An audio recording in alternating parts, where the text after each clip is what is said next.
ಶುಕನಾಸನ ಉಪದೇಶ. ಕೃತಿಕಾರರ ಪರಿಚಯ. ಹೆಸರು ಡಾಕ್ಟರ್ ಬನ್ನಂಜೆ ಗೋವಿಂದಾಚಾರ್ಯ. ಸ್ಥಳ ಉಡುಪಿ.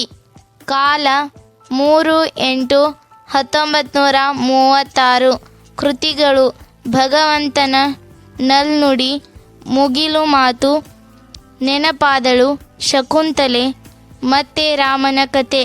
ಪ್ರಶಸ್ತಿ: ಕರ್ನಾಟಕ ರಾಜ್ಯೋತ್ಸವ ಪ್ರಶಸ್ತಿ, ಕೇಂದ್ರ ಸಾಹಿತ್ಯ ಅಕಾಡೆಮಿ ಪ್ರಶಸ್ತಿ.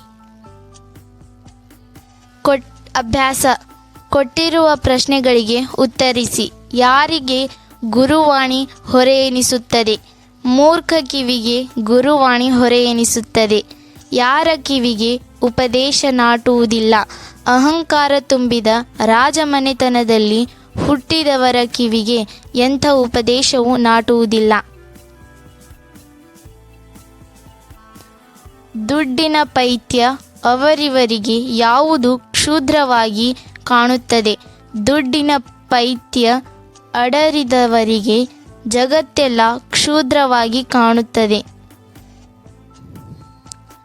ಗುರುಪದೇಶದ ಗುಣಗಳನ್ನು ಪಟ್ಟಿ ಮಾಡಿ. ಜನರ ಒಳ ಹೊರಗಣ ಕೊಳೆಗಳನ್ನು ತೊಳೆದು, ಬಿಡು ನೀರಿಲ್ಲದ ಮಿಹ ತಲೆ ನೆರೆಯದೆ, ಮೈ ಸುಕ್ಕುಗಟ್ಟದೆ ಮಾಡುವ ಮುಪ್ಪು, ಬೊಜ್ಜು ಬೆಳೆಯದೆ ಬರುವ ಗುರುತ್ವ, ಬಂಗಾರವಿಲ್ಲದೆ ಮಾಡಿದ ಬೆಲೆ ಬಾಳುವ ಕಿವಿಯೊಲೆ, ಪರಿಜು ಇಲ್ಲದೆ ಬೆಳಗುವ ಬೆಳಕು, ಬರಿಸದ ಜಾಗರಣೆ ಇವು ಗುರುಪದೇಶದ ಪ್ರಮುಖ ಗುಣಗಳಾಗಿವೆ.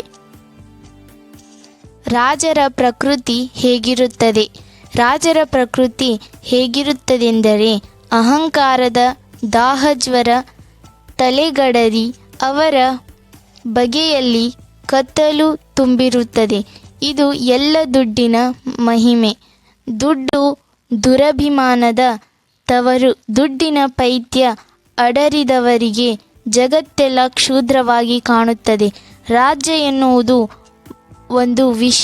ಅದರ ಆಧಿಕಾರದ ಸೋಂಕು ತಾಗಿದವರಿಗೆಲ್ಲ ಬುದ್ಧಿ ಮಂಕಾಗಿ ಬಿಡುತ್ತದೆ. ಗುರುಪದೇಶವು ಯಾರಿಗೆ ಮೆಚ್ಚುಗೆಯಾಗುವುದಿಲ್ಲ? ಗುರುಪದೇಶವು ಎಷ್ಟು ಪರಿಶುದ್ಧವಾದರೂ ಮೂರ್ಖರ ಕಿವಿಗೆ ಬಂದು ಅವರ ಕಿವಿಯೊಳಗೆ ಹಿತವಚನ ಹೊಕ್ಕಾಗ ತಿಳಿ ನೀರು ಹೊಕ್ಕಂತೆ ಸಂಕಟಪಟ್ಟುಕೊಳ್ಳುತ್ತಾರೆ. ಗುರುಪದೇಶವು ಅಹಂಕಾರದಿಂದ ತುಂಬಿದ ರಾಜರ ಮನೆತನದಲ್ಲಿ ಹುಟ್ಟಿದವರ ಕಿವಿಗೆ ನಾಟುವುದಿಲ್ಲ.